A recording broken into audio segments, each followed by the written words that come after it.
Look at her, her aunt mocked one morning as she watched Oma sweep the compound.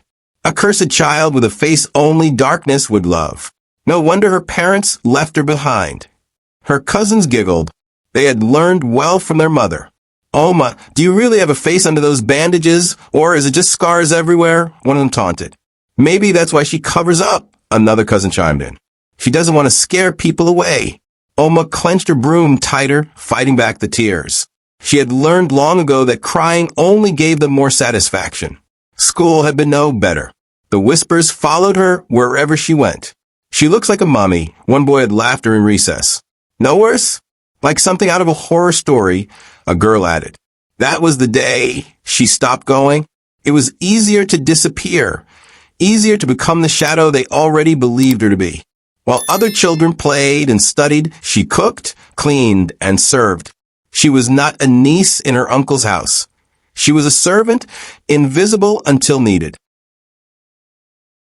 Oma had been just a child when tragedy struck, an accident that took the lives of her parents and left her with deep scars, both on her face and in her heart. She had been taken in by her uncle, a man who barely acknowledged her existence, and his wife, a woman who never let her forget that she was an outsider. From the moment she stepped into their home, she had become nothing more than a servant, washing, cooking, cleaning, while her cousins mocked her relentlessly. They called her names, laughed at her hidden face, and reminded her that no one would ever love someone so ugly. As the years passed, Oma withdrew from the world. She stopped going to school, unable to bear the endless bullying. She buried herself in chores, hoping that if she worked hard enough, she could make herself invisible. But no matter how much she tried, she couldn't escape the cruelty of those around her. She longed for an escape, but hope was a luxury she could no longer afford. Meanwhile, Jeff had left everything behind, his wealth, his empire, and the lies of the woman he once loved. He had spent years building a life that looked perfect from the outside, but in reality, it was built on deception. The betrayal still burned inside him, a reminder of how easily people could be blinded by power and wealth. This time, he wanted something real. He was tired of people loving him for what he had, not for who he was. He needed to start over, not as Jeff, the billionaire businessman, but as an ordinary man. Someone unknown, someone who had to work for every meal. Sitting across from him in the dimly lit office, Daniel, his longtime personal assistant, stared at him in shock. Sir, you can't be serious, Daniel said, his voice barely above a whisper. I'm dead serious, Jeff replied, leaning back in his chair. I want you to take over the company. Manage everything in my absence. I'm leaving. Daniel ran a hand through his hair, clearly struggling to process what he was hearing. But why? You built this empire from scratch. You can't just throw it all away. Jeff sighed. I'm not throwing it away, Daniel. I need to find something real. I need to know what life is like without people bowing at my feet because of my money. I want to see who I really am when I have nothing. Daniel shook his head. And where exactly do you plan on doing this? You're famous. People will recognize you. That's why I need your help, Jeff said. Find me a place where no one knows me, somewhere I can disappear. Daniel hesitated, then sighed. If you're serious about this, I know a place. Within days, everything was arranged. A small one-room apartment in the heart of the ghetto, a place where people struggled to make ends meet every single day. A place where no one would suspect that the man sleeping on a thin mattress on the floor had once signed billion-dollar deals in luxurious conference rooms. Dressed in worn-out clothes, Jeff pushed a heavy wheelbarrow through the bustling market, blending in with the countless other struggling men trying to make a living. Sweat dripped down his face as he weaved through the crowd, his muscles aching from the unfamiliar labor. No one looked at him twice. To them, he was just another poor man trying to survive. Meanwhile, Oma had barely closed her eyes when the door to her tiny room burst open with a loud bang. Before she could react, a cold splash of water hit her face, shocking her awake. She gasped, shivering as the dampness seeped through her thin night clothes. Wake up, bandage girl. Lucy's shrill voice pierced through the room like a blade. Oma sat up, blinking against the dim light. Her heart pounded as she wiped her face with shaky hands. I told you to buy my makeup and you dared to forget, Lucy hissed, standing over her like a queen addressing a lowly servant. She was already dressed in a tight-fitting outfit, her nails perfectly manicured, her hair styled to perfection. Do you know how embarrassing it is for me to go out looking like this? Oma swallowed hard. I'm sorry, she said softly. I forgot. And I didn't even know the place you told me to go. Lucy let out a dramatic gasp, as if she had just heard the most offensive thing in the world. Before Oma could say another word, heavy footsteps approached, and their mother, Aunt Gloria, stormed into the room, her face twisted in rage. What is going on here? She demanded. Mom, can you believe this? Lucy whined. I told her to get my makeup yesterday, and she just forgot. Aunt Gloria turned her furious eyes on Oma. Is this true? Oma lowered her gaze. Yes, ma'am. A stinging slap landed across her cheek before she could finish. The pain spread through her face, mixing with the coldness of the water still dripping from her chin. You are the most ungrateful burden I've ever seen. Aunt Gloria spat. You eat in this house, sleep under my roof, and yet you can't do one simple thing right. Oma clenched her fists, biting her lip to keep from crying. Now get dressed, her aunt ordered. You're going to buy that makeup today. And while you're at it, pick up some food stuff for the house. But I don't know where to buy the makeup, Oma whispered. Lucy rolled her eyes. Fine, I'll go with her. But let me make something clear. She leaned in, her perfectly lined lips curling in disgust. I don't want anyone to think we're together. Stay at least 5 steps behind me and don't talk to me in public. If you embarrass me in front of my friends, you'll regret it. Oma nodded, swallowing the lump in her throat. Now hurry up and change. Aunt Gloria barked before turning on her heel and walking out. Lucy sneered before following her mother, leaving Oma sitting in the dampness of her soaked clothes, her heart heavy with the familiar weight of shame. Quickly changed, pulling her scarf tighter around her bandaged face. She had long stopped looking at herself in the mirror. There was no point. As she stepped out of the house, Lucy was already a few steps ahead, walking like she was royalty. Oma followed behind, just as ordered, 5 steps back, like a shadow that wasn't meant to be seen. She didn't know it yet, but this day would change her life forever. Uncle Tony, Oma's uncle, stood by the window, looking tired and worn out. He hadn't slept all night. No matter how hard he tried, he couldn't push away the guilt. It followed him everywhere, like a shadow he couldn't escape. Then there was Oma, the girl who had no idea she was living with the man who had taken everything from her. Every time he saw her bandaged face, his chest tightened. She didn't know the truth, but he did, and so did his wife. His hands shook as he gripped the window frame. How much longer could he keep this secret? How much longer before the past caught up with him? The market was alive with noise, the chatter of traders, the clatter of metal pots, and the occasional honking of impatient drivers. The sun blazed overhead, making the air thick and heavy. Oma walked behind Lucy, keeping her usual distance, her scarf pulled tightly around her face. She could feel the stares, the whispered words that always followed her whenever she stepped into public spaces. She had learned to ignore them, to pretend she didn't hear the cruel remarks about her appearance. But no matter how much she tried, they still cut deep. Lucy, as always, walked through the market as if she owned it. Her heels clicked against the pavement as she tossed her hair over her shoulder, scanning the crowd with the sharp eyes of someone who thrives on attention. She had just finished paying for the last of their groceries when it happened. A man pushing a heavy wheelbarrow full of goods stepped on her foot. Lucy's face twisted in fury as she let out a dramatic yelp. "Are you blind?" she shrieked, turning to face the man. Without waiting for an explanation, she raised her hand and slapped him across the face. The loud crack of her palm against his cheek echoed in the air, turning heads. Jeff staggered slightly, the sting of the slap sending a jolt through him. He clenched his jaw but said nothing. "How dare you?" Lucy continued, her voice laced with venom. "You filthy lowlife! Do you know who I am?" Still, Jeff remained silent, his grip tightening around the handles of his wheelbarrow. He had expected to experience a different side of life when he left his wealth behind, but he hadn't anticipated the raw, unfiltered cruelty of people like Lucy. Seeing that he wasn't reacting the way she wanted, Lucy's anger escalated. She grabbed the loaf of bread from his wheelbarrow and flung it onto the ground. Then another, and another.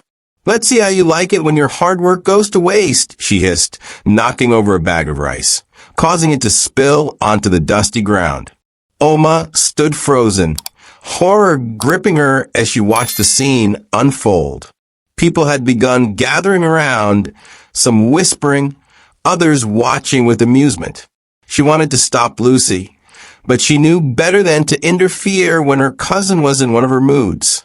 Then, in her haste to avoid the growing crowd, she took a step back, right into another wheelbarrow. The impact sent her stumbling, and before she could regain her balance, she collided with the man pushing it. Jeff turned just in time to catch her before she fell. For a brief moment, their eyes met.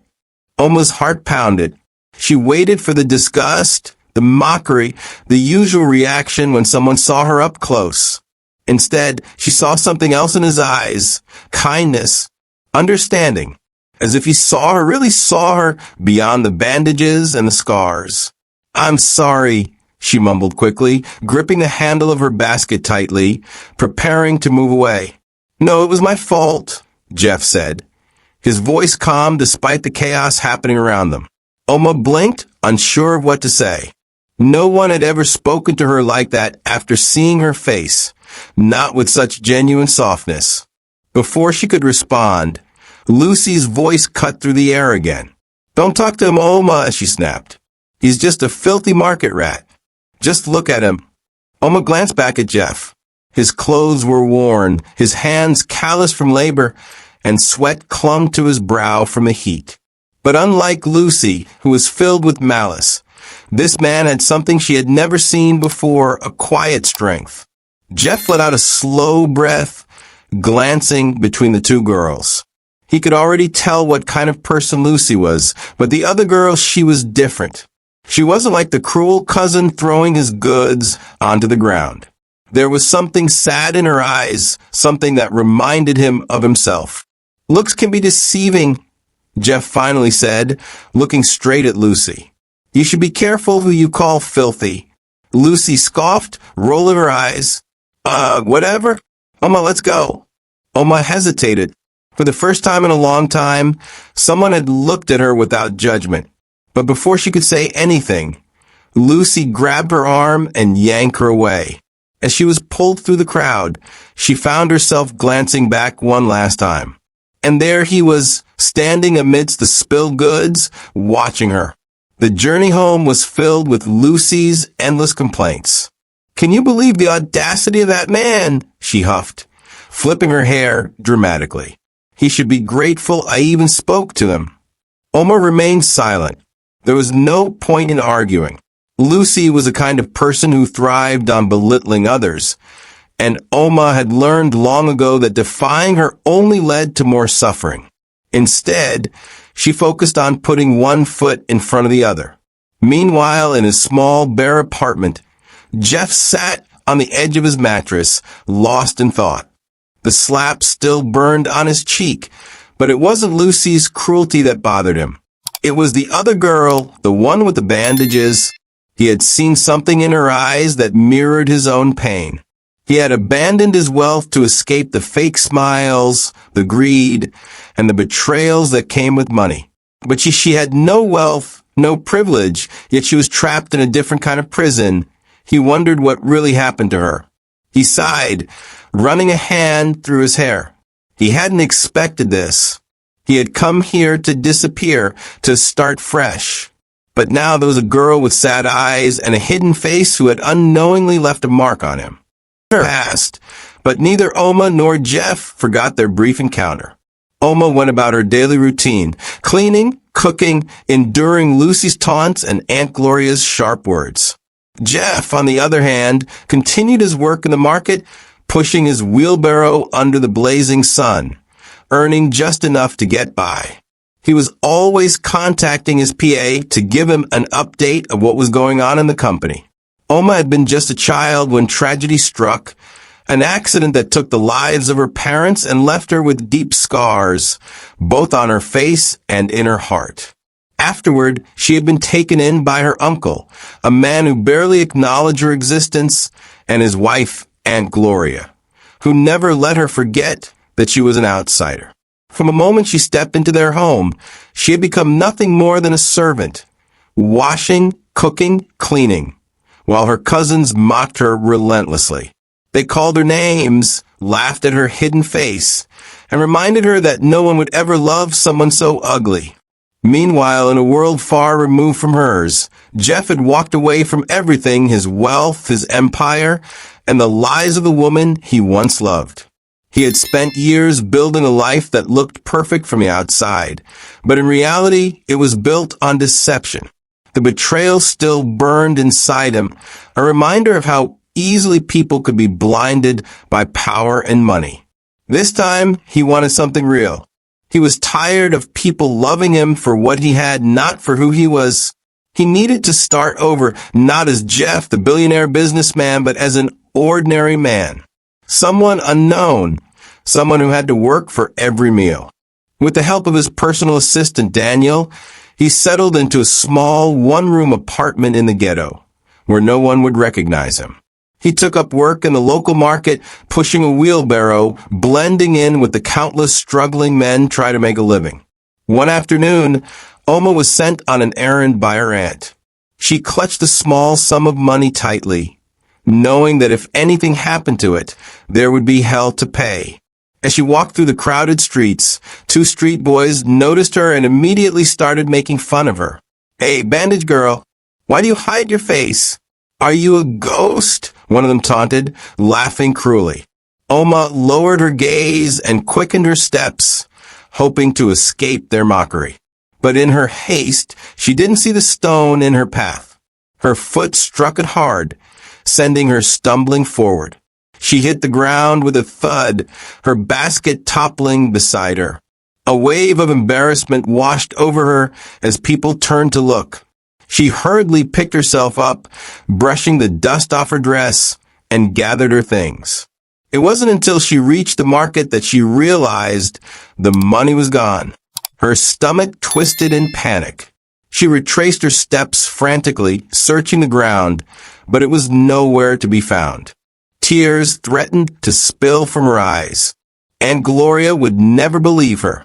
The punishment waiting for her at home would be unbearable. Jeff, who had been watching from a distance, noticed her distress. He had seen her before, the girl with the bandages. There was something about her that intrigued him, something about the way she carried herself, as if she were trying to disappear. He approached cautiously. "Are you okay?" he asked gently. Oma looked up, startled. She recognized him, the man from the market, the one Lucy had humiliated. I lost my money," she admitted, her voice barely above a whisper. Jeff reached into his pocket and pulled out some cash. "Take this." Oma shook her head instantly. "No, I can't take your money." "I'm not giving it to you," he said with a small smile. "I'm lending it to you. You can pay me back whenever you can." Oma hesitated. No one had ever offered her kindness before, not without expecting something in return. But something about him felt different. Finally, she nodded, accepting the money with trembling hands. That was how their friendship began. After that day, Oma found herself looking forward to errands. Every time Aunt Gloria sent her out, she hoped she would see Jeff. And every time she did, he greeted her with the same warm smile, as if she weren't invisible. They talked about small things at first, the weather, the chaos of the market, but soon their conversations grew deeper. She found herself opening up to him in a way she never had with anyone else. For Jeff, seeing Oma became the highlight of his day. She was so different from anyone he had ever met. Shy, yet strong, innocent, yet filled with quiet wisdom. She spoke in soft tones, but her words carried a depth that fascinated him. He counted the hours until he would see her again. One day, Jeff went to Oma's house to visit her. He had not seen her for 2 days and missed her very much. Jeff stood outside her rusty gate with his hands in his pockets. His expensive suits were gone, replaced by an old, worn-out shirt and trousers. He never thought he would end up like this, broke, rejected, and with nothing. But here he was, standing in front of the only person who had ever shown him kindness, Oma. He took a deep breath and knocked. The door flew open, revealing Oma's aunt, a stout woman with a face permanently set in suspicion. The moment she saw him, her lips curled in disgust. "Who are you?" she spat. "What are you doing here?" "I need to see Oma," Jeff said, his voice steady despite the hostility in her eyes. Her laughter was sharp and bitter. "See Oma? For what? You think I don't know your type?" Useless men looking for who to deceive. Jeff clenched his jaw. "Ma'am, I mean no harm. Please, just let me talk to her." "Shameless thing," she barked. "Look at you looking like a stray dog. You think you're good enough for my daughter, Lucy? Do you think I'll let you destroy her chances with a real man, one with money?" Jeff frowned. "I have no business with Lucy. I came for Oma." That only enraged her more. Before Jeff could react, she grabbed a bucket of dirty water sitting by the doorstep and, with all her might, flung it at him. The cold, murky water hit him square in the chest, soaking his clothes and sending a foul smell into the air. Gasps erupted from behind her, neighbors peeking from their windows, and worst of all, Oma standing frozen at the doorway. "Auntie!" Oma screamed, pushing past her.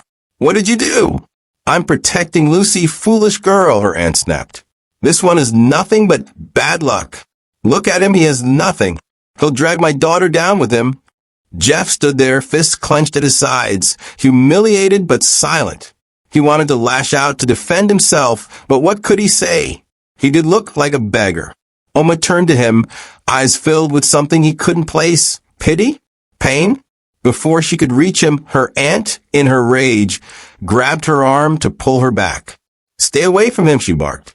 But in the heat of the moment, her grip slipped. Oma stumbled, her foot catching on a loose stone. In a heartbeat, she lost her balance and fell backward. A sickening thud echoed through the air as her head hit the hard concrete. Silence, then a scream. "Oma!" Jeff dropped to his knees beside her, his heart slamming against his ribs. Her eyes fluttered weakly. Her aunt's hands flew to her mouth. "Oh my God! Someone help!" Jeff scooped Oma into his arms, her body limp. The world around him blurred. Nothing else mattered. "We need to get her to a hospital. Now." A taxi driver, seeing the commotion, jumped out to help.